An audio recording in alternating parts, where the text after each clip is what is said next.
ವೇದಾಂತ್ ನಿನ್ನ ಧೈರ್ಯ ತಕ್ಕೊಳ್ಳೇಬೇಕು. ಪ್ಲೀಸ್ ಮನ್ಸು ಗಟ್ಟಿ ಮಾಡ್ಕೊ.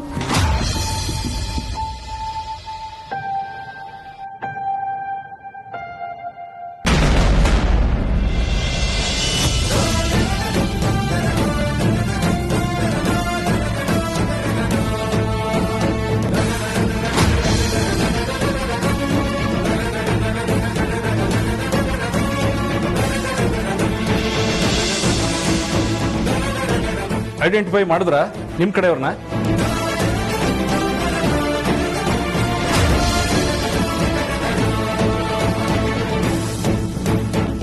ಬಾಡಿನ ಐಡೆಂಟಿಫೈ ಮಾಡಿದ್ಮೇಲೆ ಬಾಡಿನ ಕೊಡೋಕ್ಕಾಗೋದು. ಬೇಗ ಹೇಳಿ. ನೀವು ಈ ಶೂ, ವಾಚು, ಬಟ್ಟೆ ನೋಡಿ ಐಡೆಂಟಿಫೈ ಮಾಡಿ ಹೇಳಿ.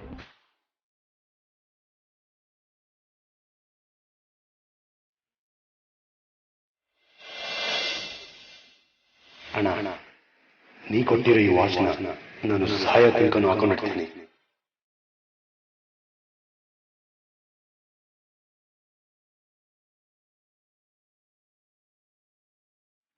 ನಾನೇನು ಬದುಕಿದ್ದೀನಿ ಕಣೋ.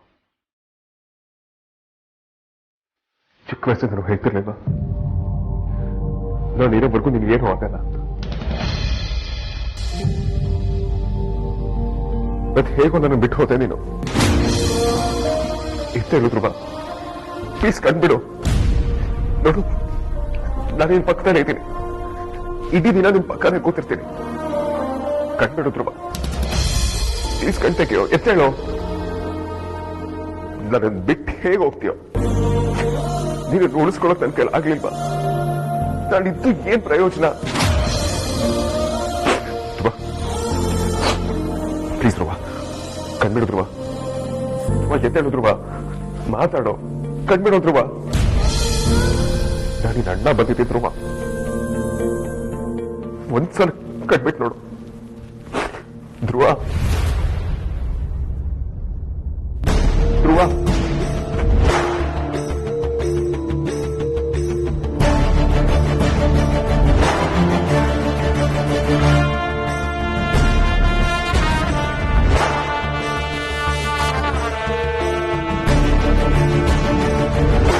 ನೋಡಿ ಮಿಸ್ಟರ್ ವೇದಾಂತ್, ಬಾಡಿನ ಪೋಸ್ಟ್ ಮಾರ್ಟಮ್ ಮಾಡಿದ್ದೀವಿ.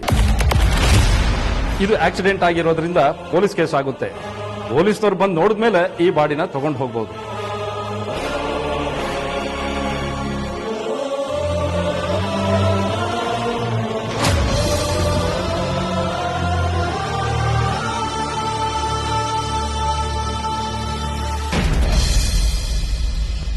ರೀ, ಏನಾದ್ರೂ ಗೊತ್ತಾಯ್ತಾ? ಇಲ್ಲ ಪರಿ, ಯಾರಿಗೂ ಫೋನ್ ಹೋಗ್ತಾ ಇಲ್ಲ. ಅಲ್ಲ ರೀ, ವೇದಾಂತ್ ವಿಕ್ರಾಂತ್ ಫೋನ್ ತೆಗಿಲಿಲ್ಲ ಅಂದ್ರೆ ಆರ್ತಿಗೋ ಅಮ್ಮಗೋ ಮಾಡಿ ಯಾವ ಆಸ್ಪತ್ರೆ ಅಂತ ತಿಳ್ಕೊಳ್ಳಿ, ನಾವ್ ಅಲ್ಲಿಗೆ ಹೋಗೋಣ. ಅವರಿಗೆ ಟ್ರೈ ಮಾಡ್ತಾ ಇದ್ದೀನಿ ಪರಿ, ಇಬ್ರದ್ದು ಫೋನ್ ಕನೆಕ್ಟ್ ಆಗ್ತಾ ಇಲ್ಲ. ಆರ್ತಿ ಫೋನು ನಾಟ್ ರೀಚಬಲ್ ಆಗಿದೆ, ಅಮ್ಮ ಫೋನು ಬ್ಯುಸಿ ಅಂತ ಬರ್ತಾ ಇದೆ.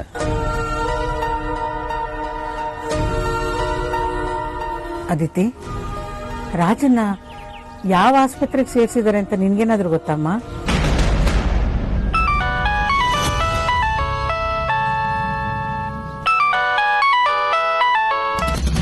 ಅಮ್ಮ, ಆಗ್ಲಿಂದ ಅಪ್ಪ ನಿನಗ್ ಫೋನ್ ಮಾಡ್ತಿದ್ದಾರೆ, ಯಾಕಮ್ಮ ನೀನ್ ತೆಗಿಲಿಲ್ಲ?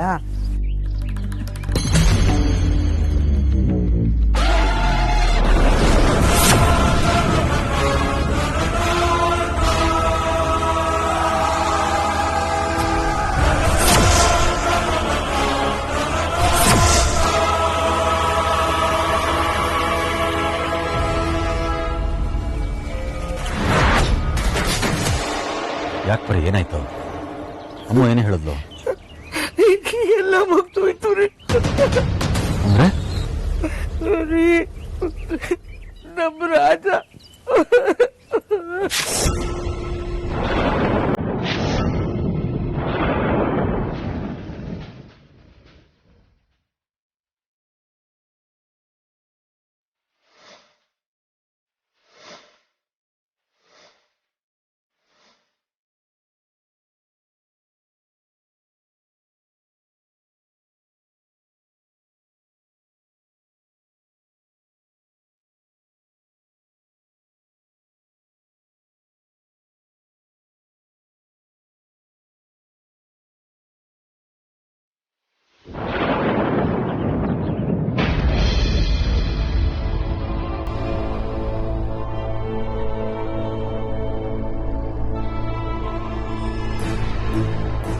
ಇನ್ನೇನು ವೇದಾಂತ್ ಮನೆಗೆ ಬರೋ ಟೈಮ್ ಆಯ್ತು.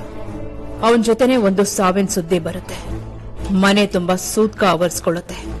ಆ ವಾತಾವರಣಕ್ಕೆ ತಕ್ಕ ಹಾಗೆ ನಾನು ಆಕ್ಟ್ ಮಾಡಬೇಕಾಗತ್ತೆ.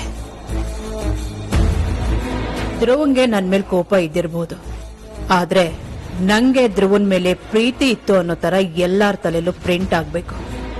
ಯಾರಿಗೂ ಯಾವ ಅನುಮಾನನೂ ಬರ್ದೇ ಇರೋ ತರ ನಾನ್ ನಡ್ಕೊಳ್ಬೇಕು. ಎಲ್ಲಕ್ಕಿಂತ ಹೆಚ್ಚಾಗಿ ಮಗನ್ ಕಳ್ಕೊಂಡಿರೋ ತಾಯಿ ಆಗ್ಬೇಕು. ಸಾರ್ಥಕ್, ನೀವು ನನ್ನ ಪೇಜಸ್ ಚೆಕ್ ಮಾಡ್ತಾ ಇದ್ದೀರಾ? ಯಾಕಾದ್ಯ, ಏನಾಯ್ತು? ನನ್ ಕೈ ಇನ್ ವೇಟ್ ಮಾಡಕ್ ಆಗಲ್ಲ. ನಂಗೆ ಧ್ರುವನ ಇವಾಗಲೇ ನೋಡ್ಬೇಕು. ನೀವು ಬರೋದಿದ್ರೆ ಬನ್ನಿ, ನಾನು ಒಬ್ಳೆ ಹೋಗ್ತೀನಿ. ಆದ್ಯ, ಆತರ ಪಡೋದ್ರಲ್ಲಿ ಏನು ಅರ್ಥ ಇಲ್ಲ. 10 ನಿಮಿಷ ವೇಟ್ ಮಾಡೋಣ ಇರೋ, ಅವರೇ ಬಂದ್ರು ಬರ್ಬೋದು. ಏನ್ ಸಾರ್ಥಕ್, ಇಂಥ ಟೈಮಲ್ಲಿ ಇಷ್ಟು ಕೂಲಾಗಿ ಮಾತಾಡ್ತಾ ಇದ್ದೀರಾ ಅಲ್ಲ? ನಿಮಗ್ ಧ್ರುವ ನೋಡ್ಬೇಕು ಅಂತ ಅನಿಸ್ತಾ ಇಲ್ವಾ? ಅವನಲ್ಲಿ ಪ್ರೀತಿ ಇಲ್ವಾ?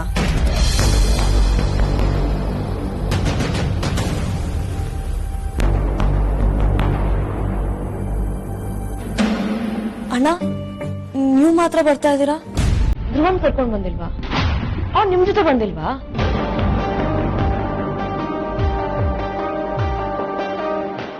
ನೀವ್ ಹೇಳಿಲ್ವಾ?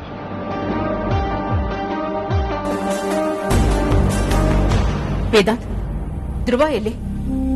ಯಾಕೆ ಅವನನ್ನ ನಿಮ್ ಜೊತೆ ಕರ್ಕೊಂಡ್ ಬರ್ಲಿಲ್ಲ? ಏನಾಯ್ತು?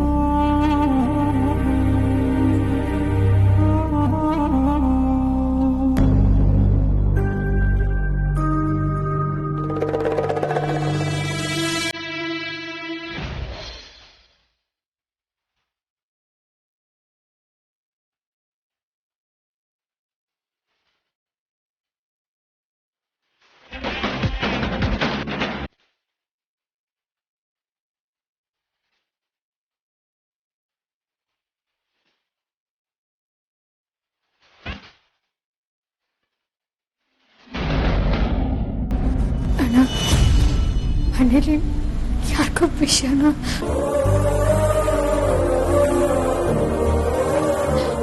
ಯಾಕಣ್ಣ? ವಿಷಯ ಹೇಳಿದ್ಮೇಲೆ ಅದರಿಂದ ಆಗೋ ಪರಿಣಾಮನ ನನಗೆ ಎದುರಿಸೋ ಶಕ್ತಿ ಇಲ್ಲ ಅನಿಸ್ತು. ಅಣ್ಣ, ಸಾರ್ಥಕ ಕಳ್ತಾ ಇದಾರೆ. ಅಮ್ಮು, ನೀನೇನೋ ಅಂದೆ ಅಲ್ಲ ಮನೇಲಿ ವಿಷಯನ ಅಂತ. ಏನ್ ವಿಷಯ? ಅಲ್ಲ, ನೀವೇ ಯಾಕೆ ಇಷ್ಟು ವಿಯರ್ಡ್ ಆಗಿ ಆಡ್ತಾ ಇದ್ದೀರಾ? ವಿಕಿರಣ ಬೇರೆ ಮನೆಗೆ ಬಂದಾಗಿಂದ ಏನೇನೋ ಮಾತಾಡ್ತಿದ್ದಾನೆ. ಅಲ್ಲ, ಏನಾಗಿದೆ? ದಯವಿಟ್ಟು ಮಾತಾಡಿ. ಧ್ರುವ ಆಸ್ಪತ್ರೆ ಇದಾನ? ಯಾವ ಆಸ್ಪತ್ರೆ? ಡಾಕ್ಟರ್ ಏನಂದ್ರು? ಏನು ತೊಂದರೆ ಇಲ್ಲ ಅಲ್ಲ? ಆಕ್ಸಿಡೆಂಟ್ ಹೇಗಾಯ್ತು?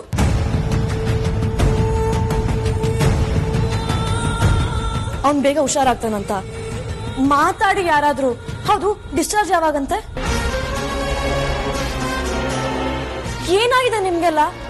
ಅಲ್ಲ, ನೀವಿಬ್ರು ಮನೆಗ್ ಬಂದಿದ್ದೀರಲ್ಲ, ಅಲ್ಲಿ ಧ್ರುವನ್ ಜೊತೆ ಒಬ್ಬರಾದ್ರೂ ಇರ್ಬೇಕು ತಾನೆ? ಇಬ್ರು ಇಲ್ಲೇ ಇದ್ದೀರಾ? ಸರಿ, ಯಾವ ಹಾಸ್ಪಿಟಲ್ ಹೇಳಿ, ನಾನೇ ಹೋಗ್ತೀನಿ.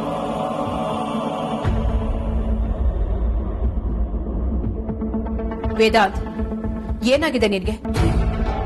ಅವಳು ಅಷ್ಟೊತ್ತಿಂದ ಮಾತಾಡ್ತಿದ್ದಾಳೆ, ನೀನ್ ಯಾವ್ದಕ್ಕೂ ಆನ್ಸರೇ ಮಾಡ್ತಿಲ್ಲ. ನೀನ್ ಹೀಗಿದ್ರೆ ನಾವೇನ್ ಅನ್ಕೋಬೇಕು? ಹೇಳು ವೇದಾಂತ್, ಧ್ರುವ ಹುಷಾರಾಗಿದಂತಾನೆ? ಅವನಿಗೇನು ತೊಂದರೆ ಆಗಿಲ್ಲ ತಾನೆ? ಅವನ ಪ್ರಾಣಕ್ಕೆ ಏನು ಅಪಾಯ ಆಗಿಲ್ಲ ಅಲ್ವಾ? ನೀನ್ ಈ ತರ ಸೈಲೆಂಟ್ ಆಗಿರೋದು ನೋಡ್ತಿದ್ರೆ ನನ್ಗೆ ತುಂಬಾನೇ ಭಯ ಆಗ್ತಿದೆ. ಏನಾಯ್ತು ವೇದಾಂತ್? ಮಾತಾಡು ವೇದಾಂತ್, ಪ್ಲೀಸ್ ಮಾತಾಡು.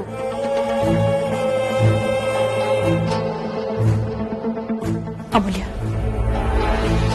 ನೀನಾದ್ರೂ ಹೇಳು, ಧ್ರುವಂಗೇನೂ ಆಗಿಲ್ಲ ಅಲ್ವಾ? ಅವ್ರು ಹುಷಾರಾಗಿದ್ದಾನಲ್ವಾ?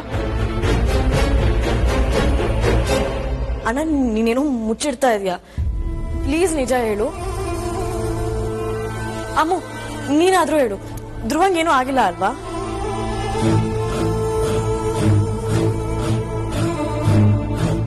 ಸಾರ್ಥಕ್, ಇದ್ಯಾಕೋ ಅತಿ ಆಯ್ತು. ನನ್ ಕೈಲಿ ನಿಜವಾಗ್ಲೂ ಆಗ್ತಾ ಇಲ್ಲ. ನಂಗೆ ಧ್ರುವನ್ ಇವಾಗ್ಲೇ ನೋಡ್ಬೇಕು. ಪ್ಲೀಸ್ ಕರ್ಕೊಂಡೋಗಿ. ಆದ್ಯ, ಧ್ರುವ ಏನಿಲ್ಲ.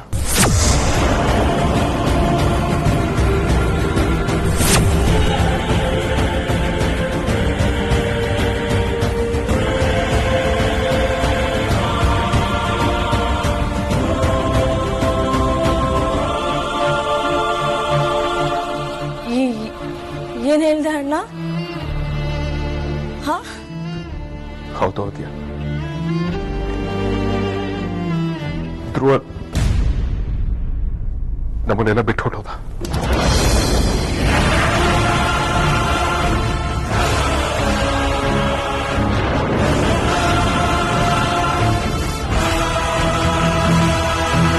ಧ್ರುವ,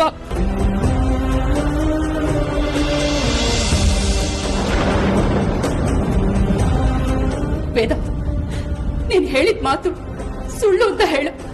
ನಾನು ಮಾಡ್ಬಾರ ತಮಾಷೆ ಮಾಡ್ಬಿಟ್ಟೆ ಅಂತ ಹೇಳು. ನಾನು ಏನು ಅನ್ಕೊಳಲ್ಲ ಕಾಡು. ಆದ್ರೆ ನೀನ್ ಹೇಳಿದ ಮಾತು ಮಾತ್ರ ನಿಜ ಅಂತ ಹೇಳ್ಬೇಡ ವೇದ, ನಿಜ ಅಂತ ಹೇಳ್ಬೇಡ.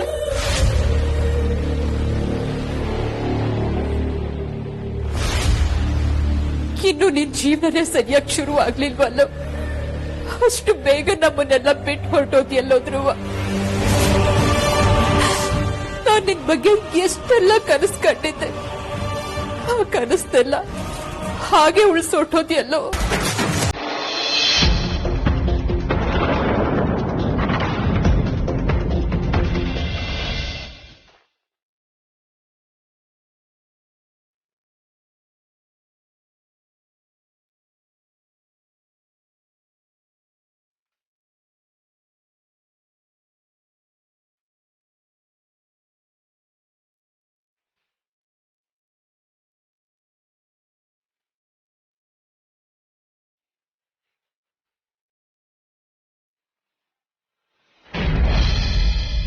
ಮೊದಲೆಲ್ಲ ವಯಸ್ಸಾದವ್ರು ಹೋಗ್ತಿದ್ರು, ರೋಗ ಬಂದವ್ರು ಹೋಗ್ತಿದ್ರು.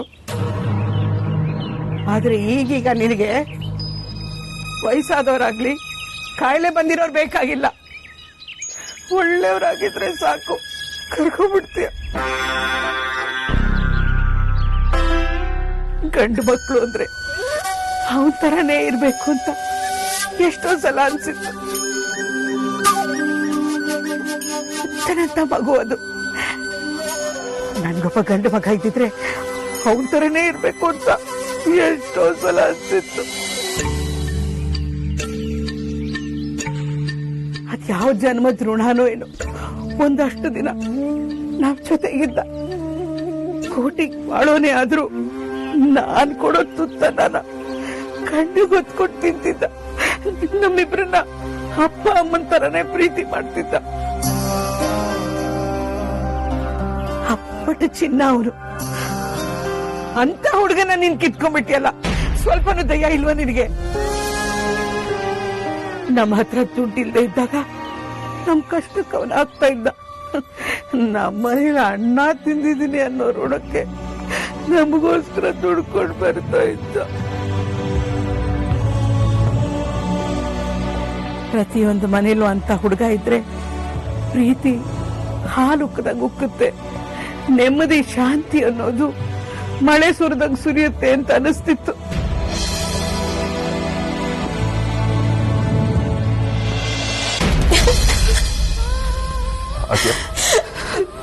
ಧ್ರುವ ಯಾವತ್ತು ಬರೋದಿಲ್ಲ, ಅದೇ ಸಮಾಧಾನ ಮಾಡ್ಕೊ, ಅಳ್ಬೇಡ. ಅಣ್ಣ, ನಂಗೆ ಧ್ರುವ ಬೇಕು. ನಾನ್ ಇವಾಗ್ಲೇ ನೋಡ್ಬೇಕು, ಮಾತಾಡ್ಸ್ಬೇಕು. ಅವನಿಗೆ ಏನು ಆಗಿರಲ್ಲ ಅಣ್ಣ. ಅವನು ಕೆಲವೊಮ್ಮೆ ಹಾಗೇನೆ ಸುಮಾರು ಹೊತ್ತು ಮಾತಾಡಲ್ಲ. ನೀನು ಒಂದ್ ಕೆಲ್ಸ ಮಾಡು, ನನ್ನನ್ನು ಕರ್ಕೊಂಡು ಹೋಗು, ನಾನು ಅವ್ರ ಹತ್ರ ಮಾತಾಡ್ಸ್ತೀನಿ. ಮಾತಾಡ್ತಾನೆ ಅಣ್ಣ ಅವನು. ಸಮಾಧಾನ ಮಾಡ್ಕೊಪುರ. ನಿನ್ನ ನೋವು ಏನು ಅಂತ ನನಗೆ ಅರ್ಥ ಆಗ್ತದೆ. ನಮ್ಮೆಲ್ಲರ ನೋವು ಅದೇ. ಆದ್ರೆ ಇನ್ ಮುಂದೆ ಧ್ರುವ ನಮಗ್ ನೆನಪು ಮಾತ್ರ ಅಷ್ಟೇ.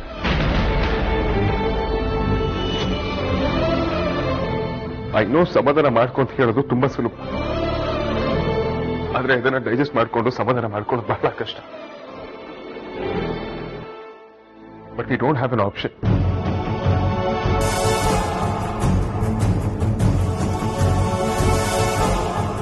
ಮತ್ತೆ ಯಾವತ್ತೂ ಪಡ್ಕೊಳಕ್ ಆಗೋದೇ ಇಲ್ಲ ಅನ್ನೋದು ಕಳ್ಕೊಂಡಾಗ ಸಮಾಧಾನ ಆಗತ್ತಾ ಅಣ್ಣ?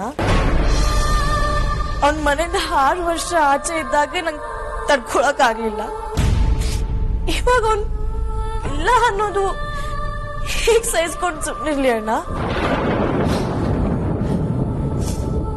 ಅಮ್ಮ ಒಳ್ಳೆ ಜೀವ ಆಗ್ತೀಯ, ಅದ್ರ ಜೊತೆ ನಾ ಪಡ್ಕೊಂಡ್ಬಂದಿದ್ದಿಷ್ಟೇ ಅನ್ಸುತ್ತೆ. ಧ್ರುವ ಮನೆಗೆ ವಾಪಸ್ ಬಂದ್ಮೇಲೆ ಈ ಮನೆ ಕಂಪ್ಲೀಟ್ ಆಗಿತ್ತು ಅಣ್ಣ. ಆದ್ರೆ ಅವ್ನು ಯಾವತ್ತೂ ಮತ್ತೆ ವಾಪಸ್ ಬರ್ದಿರೋ ಜಾಗಕ್ಕೆ ಹೋಗೋದಕ್ಕೋಸ್ಕರ ಬಂದಿದ್ದಾನೆ ಅಂತ ಗೊತ್ತಿರ್ಲಿಲ್ಲ.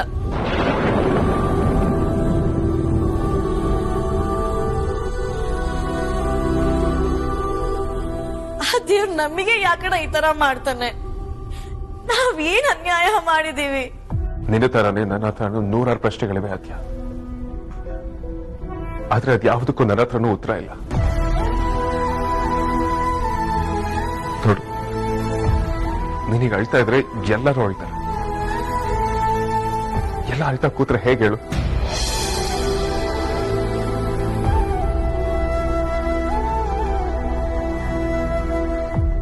ನನಗೆ ಗೊತ್ತು ಕಷ್ಟ ಆಗುತ್ತೆ, ಆದ್ರೆ ನೀ ಸಮಾಧಾನ ಮಾಡ್ಕೊಳ್ಳಬೇಕಾದ್ಯ, ಮನ್ಸು ಗಟ್ಟಿ ಮಾಡ್ಕೊಳ್ಳೇಬೇಕು.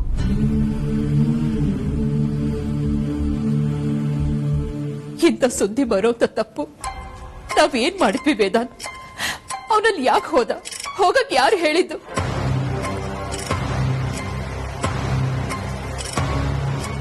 ನನ್ನಿಂದ ನಿಲ್ಲಕ್ಕಾಗ್ತಿಲ್ಲ ವೇದಾಂತ್. ನನಗೆ ಎಲ್ಲ ಶೇಕ್ ಆಗ್ತಿದೆ. ಅಮ್ಮ ಪ್ಲೀಸ್ ಅಮ್ಮ, ನೀವ್ ಅಳ್ಬೇಡಿ. ನೀವ್ ಈ ರೀತಿ ಹತ್ರ ನನ್ನ ಅದನ್ನ ನೋಡೋದಕ್ಕಾಗಲ್ಲ. ದಯವಿಟ್ಟು ಸಮಾಧಾನ ಮಾಡ್ಕೊಳ್ಳಿ ಅಮ್ಮ. ನೀವು ನಮ್ಮನ್ನ ಸ್ಟ್ರಾಂಗ್ ಮಾಡ್ಬೇಕು, ಸಮಾಧಾನ ಮಾಡ್ಬೇಕು.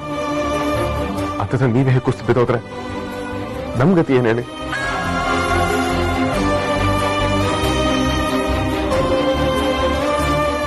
ಪ್ಲೀಸ್ ಅಮ್ಮ, ಪ್ಲೀಸ್ ಕಾಮ್ ಡೌನ್. ವೇದಾಂತ್, ನನಗೆ ನನ್ನ ಮಗನ ಜೊತೆ ಬದುಕೋ ಅದೃಷ್ಟ ಅಂತೂ ಇಲ್ಲ. ಕೊನೆಯದಾಗಿ ಮುಖನ ತುಂಬಾ ನೋಡ್ಕೊಳ್ತೇನೆ. ನನ್ನನ್ನ ನನ್ನ ಮಗನ ಹತ್ರ ಕರ್ಕೊಂಡು ಹೋಗು, ಅವನನ್ನ ನೋಡ್ಬೇಕು. ಸಾರಿ ಮಾ, ಇನ್ ಮುಂದೆ ನೀವು ಯಾರು ಧ್ರುವನ್ ಮುಖನ ನೋಡೋದಕ್ಕಾಗಲ್ಲ.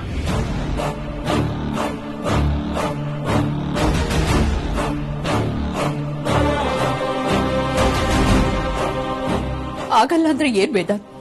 ಯಾಕೆ ಹೀಗೆ ಮಾತಾಡ್ತಿದ್ಯಾ? ನೀವ್ ಯಾರು ಧ್ರುವನ್ ಮುಖಾನ ನೋಡೋದಿಕ್ ಆಗೋದೇ ಇಲ್ಲಮ್ಮ. ದಯವಿಟ್ಟು ಆಸೆನ ಎಲ್ಲರೂ ಇಲ್ಲಿಗೆ ಬಿಟ್ಬಿಡಿ. ಯಾಕಾಗಲ್ಲ ಅಂತ ಹೇಳು ವೇದಾಂತ್. ಮತ್ತಷ್ಟು ನೋವು ಕೊಡ್ಬೇಡ. ಧ್ರುವನ್ ಬಾಡಿನ ಹೋ ಹೇಳು ವೇದಾಂತ್. ಧ್ರುವನ್ ಬಾಡಿ ಏನಾಯ್ತು? ಅಮ್ಮ, ಧ್ರುವನ್ ಬಾಡಿನ ಮೆಡಿಕಲ್ ರಿಸರ್ಚ್ ಹೆಲ್ಪ್ ಆಗ್ಲಿ ಅಂತ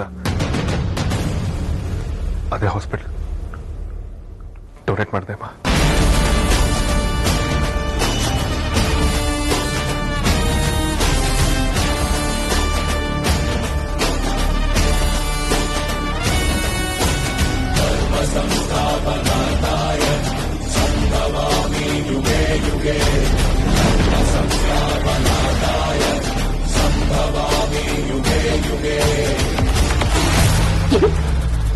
ಬಾಡಿನ ಡೊನೇಟ್ ಮಾಡಿದ್ಯಾ?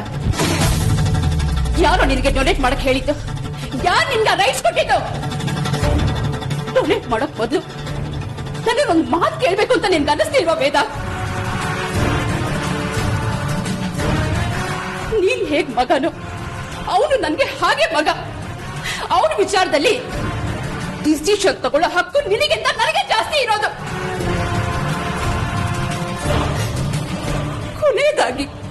ಕೊನೆಯದಾಗಿ ಅವ್ನ ಮುಖ ನೋಡೋ ಅವಕಾಶನ ಕಿತ್ಕೊಂಡ್ಬಿಟ್ಟಿಯಲ್ಲೋ.